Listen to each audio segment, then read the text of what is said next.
جی بالکل positive vibes ہیں اور انڈیکیٹرز بڑے پازیٹیو ہیں کہ ایک معاہدہ اگر ہونے کو جا رہا ہے، خاص طور پر جو سب سے زیادہ بون آف کنٹینشن وہ تو اسٹریٹ آف ہارموز ہی تھی.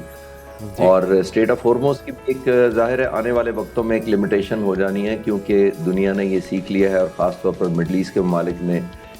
یہ لرن کیا ہے پورے اس کانفلکٹ سے کہ اسٹریٹ آف ہارموز پر جو اوور ڈپینڈنسی ہے دنیا کی ان جنرل اور خاص طور پر عرب ممالک ان پرٹیکولر، اس کا کوئی آلٹرنیٹ ہونا چاہیے. آلٹرنیٹ کا مطلب یہ ہے کہ فجیرہ ایک پورٹ ہے یو اے ای کی، انہوں نے اسٹریٹ آف ہارموز سے تھوڑا پہلے ہے، انہوں نے اس کو بہت ایکٹیویٹ کیا ہے تاکہ اگر اسٹریٹ آف ہارموز بند ہو تو یو اے ای اپنا تیل ایکسپورٹ کر سکے. سعودی عرب کی جانبو ایک پورٹ ہے ریڈ سی میں جو لگتی ہے، اس پہ تقریباً 2 ملین بیرل روزانہ ایکسپورٹ ہوتا تھا وہاں سے آئل ریڈ سی کے ذریعے، پھر اس کو 4.5 ملین کر لیا گیا اور ابھی اس کو 7 ملین پر لے جانے کا پلان ہے سعودی عرب کا.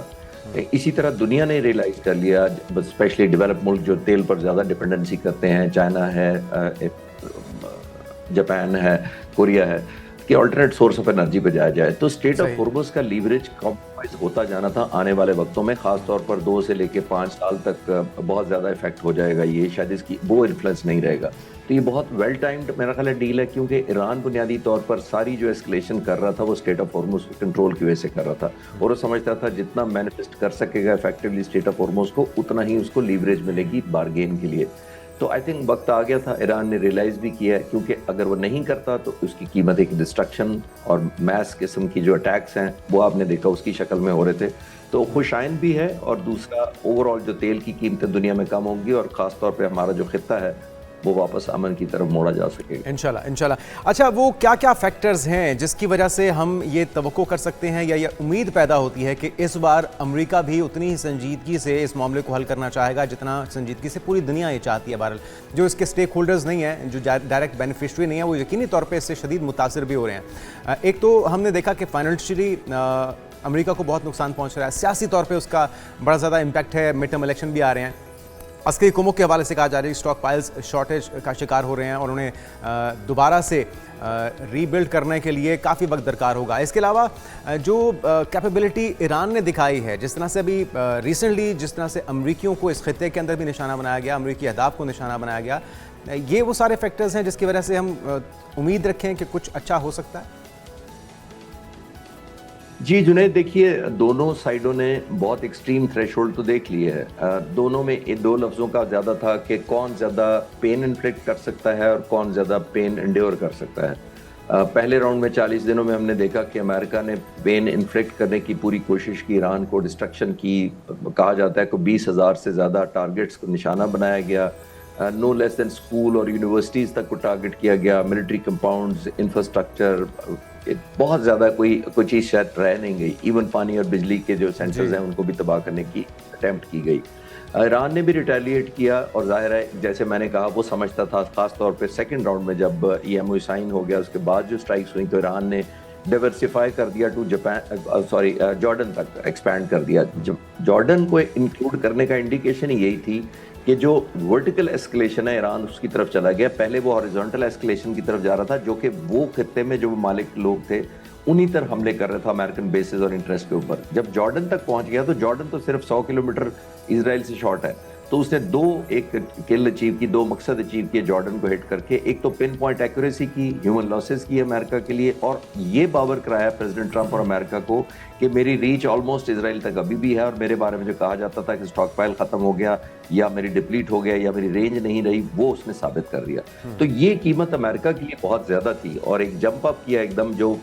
پین جو کاز کی ایران نے بنیادی طور پر. تو آئی تھنک یہ مختلف اپس اینڈ ڈاؤنز ہوتے رہے ہیں، کبھی ایران کے فیور میں، کبھی امریکہ کے فیور میں. پھر آخر میں یہ میں کہنا چاہوں گا کہ ایڈ کر لیں، امریکن پریزیڈنٹ کا الیکشن آیا کڑا ہے، نیتن یاہو ایک بہت زیادہ پرسویڈ کر رہے تھے اپنا سٹینڈ لون کنفائنڈ کیمپین. ان کے فائنانس منسٹر نے کہا کہ we are happy with the confined campaign جو امریکہ لڑ رہا ہے، یعنی ہم اس میں نہیں شامل ہونا چاہتے. تو وہ تماشائی بنا ہوا تھا، امریکہ سامنے تھا، امریکہ کے لیے امبیرسمنٹ بڑھتی جا رہی تھی. اس کی وجہ کیا ہے؟ یہ جو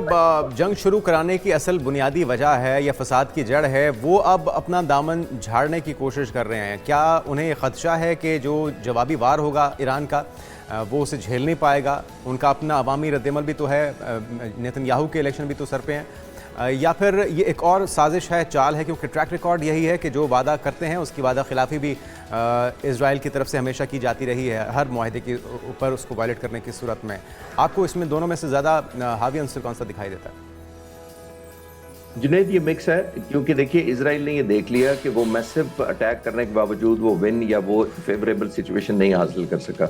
تو اسرائیل کا ایک اور ڈائمنشن بھی ذہن میں رکھیے گا آپ, جیسے میں نے کہا ان کے فائنانس منسٹر نے یہ کہا کہ we are happy with it, اور دوسری ایک اور بات نوٹ کریں کہ ان کے جو کلچر اور اسپورٹس منسٹر ہیں ظہور, انہوں نے ایک ریڈیو بیان میں یہ کہا کہ ہم نے امریکہ کو اپنی ریڈ لائن بتا دی ہے. اب امیجن کریں اتنا چھوٹا سا ملک امریکہ کو اپنی ریڈ لائن بتاتا ہے, اور ریڈ لائن اس لیے وہ کرنا چاہتا ہے کہ امریکہ اپنا اسلحہ ڈپلیٹ کرے, انٹرسیپٹرز ہیں, اسٹرائکس ہیں, جتنے میزائلز اور کروز میزائلز ہیں امریکہ ڈپلیٹ کرے.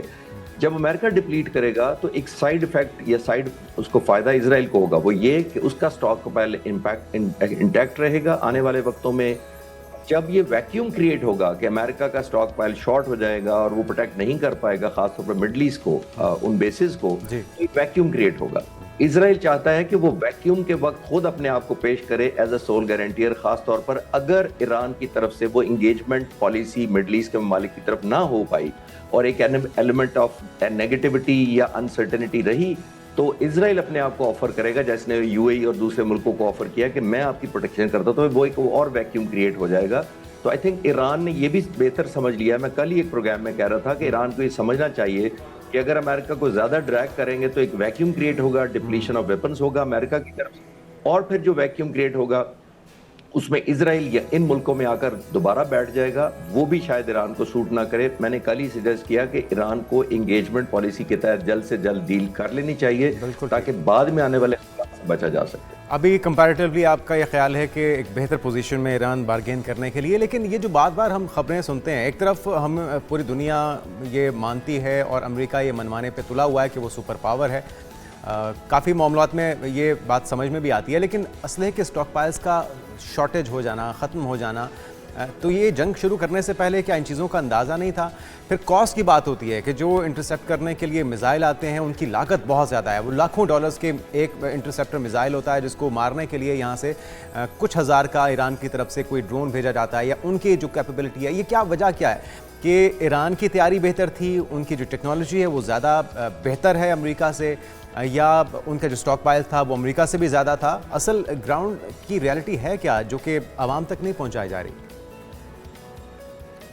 جنید, جو آپ نے سوال کے شروع میں پوچھا کہ کیا امریکہ نے ایسٹیمیٹ نہیں کیا تھا, دیکھیے امریکہ ٹریڈیشنلی یوز ٹو ہے ایک ڈیٹرنس کے ذریعے اپنی بات منوانے, خوف زدہ کر کے, جیسے JCPOA میں کیا گیا تھا, آپ کو یاد ہوگا پریزیڈنٹ اوباما نے بھی ڈیٹر کیا تھا خوف زدہ کر کے. مینیفیسٹیشن کا امریکہ نے شاید ریلائز نہیں کیا تھا, اور اگر کیا تھا تو شارٹ اینڈ کرسپ اینڈ بہت ہی پروڈکٹیو قسم کی ان کے پوائنٹ سے وار شاید چند دن میں چلنی تھی, جب رجیم چینج ہونی تھی, لوگوں نے ٹیک اوور کر لینا تھا, ایک فیوریبل حکومت آ جانی تھی, انہوں نے اظہر رضا شاہ پہلوی کے بیٹے کو یہاں انسٹال کر دینا تھا, تو ان کے لیے بڑا ایک سموتھ اور کمفرٹیبل روڈ میپ تھا. جو ریزیلینس دکھائی ایرانی لوگوں نے اور حکومت نے خاص طور پر جو انڈیور کیا پین کو, وہ شاک اینڈ سرپرائز تھا امریکنز کے لیے, بیکاز ان کی میتھ ٹوٹ گئی وہ والی, وہ سمجھ رہے تھے کہ اتنی ڈسٹرکشن شارٹ کرسپ ہوگی, سب کچھ ہمارے آبجیکٹیو اچیو ہو جائیں گے. لیکن جب ایران نے ایک آؤٹ آف دا ورلڈ جس کو کہا جا سکتا ہے کہ ریٹیلیٹ کیا یا ریزیلینس, وہ امریکہ کے لیے سرپرائز تھا, تو پھر ان کو اسکلیشن اور کرنی پڑی. تو یہ ایک ڈیلوژنل اسکلیشن ہوتی ہے جنید, وہ یہ ہوتی ہے کہ آپ سمجھتے ہیں کہ میں تھوڑا سا ٹیمپو اور کروں تو جنگ جیت جاؤں گا, پھر میں تھوڑا سا اور کروں تو جیت جاؤں گا. اس میں 40 دن لگ گئے, ان کا ویپن ایکسپینڈ ہو گئے. تو مین وجہ یہ ہے کہ امریکہ نے ٹوٹل مس کیلکولیٹ کیا نمبر 1, لیکن اب ایران نے جو لیوریج حاصل کی تھی وہ امریکہ اور ویسٹ نے خود اس کے حوالے کی. اسٹیٹ آف ہرمز کا تو ایران کو خود بھی نہیں ریلائز تھا پہلے جنگ سے کہ وہ اتنا افیکٹولی بارگین کر لے گا, لیکن پھر ہر بارگین کی ایک ایکسپائری ٹائم ہوتا ہے. تو میرا خیال ہے کہ overall is good at the end is well, کیونکہ اب ایران نے جو کنورٹ کیا ہے اس کو اپنے لیے فیوریبل, وہ ٹرسٹ ایکچولی چاہتا ہے ایران کے آنے والے وقتوں میں یہ شور کرایا جائے کہ لان کی ٹرمنگ کی طرح وہ مشین جس طرح چلا دیتا ہے امریکہ آ کے ہر 2 سال بعد یا 6 مہینے بعد, وہ نہ ہو, ہائر ڈگری آف ایشورنس ہو, اور بارگین میں شاید یہ جو ٹریڈ اور سینکشن وہ اٹھ جائیں, تو میرا خیال ہے ایران اوور آل ایک کمپنسیشن اس کو بہتر لینے کی پوزیشن میں کامیاب ہو جائے گا.